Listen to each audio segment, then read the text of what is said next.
Ja avancem amb més temes, perquè queden 4 dies perquè Paterna celebre la Gran Corda, una festa d'interès turístic nacional que enguany ha batut el rècord històric d'inscrits per a participar. Al carrer Major d'esta ciutat del Foc ja treballen per a protegir els edificis i allí ha estat Montse Català.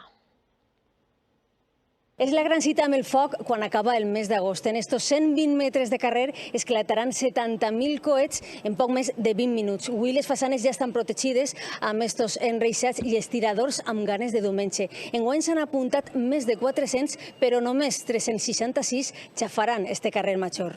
I enguany ha sigut la primera vegada que hem tingut que fer un sorteig i n'hi ha gent que s'ha tingut que quedar fora, però sí que és de veres que des del Consell de la Cordà s'ha fet un bon treball i les persones que s'han quedat fora podran entrar en el coetòdrom el dissabte i l'any que ve, si ho demanen, també. Avui s'ha celebrat la Junta de Seguretat. Diumenge treballaran 60 efectius de policia local i protecció civil, un suport especial des de València de Policia Nacional i el doble de sanitaris que en edicions anteriors. Un any més, la Cordà de Paterna vol ser la més segura. I com que tot passa en este carrer, viure la Cordà en directe és pràcticament un privilegi per als que tenen casa sí, però enguany Paterna estrena este centre d'interpretació de la Cordà on 60 afortunats podran viure una nit de foc que ja és bé d'interès cultural immaterial.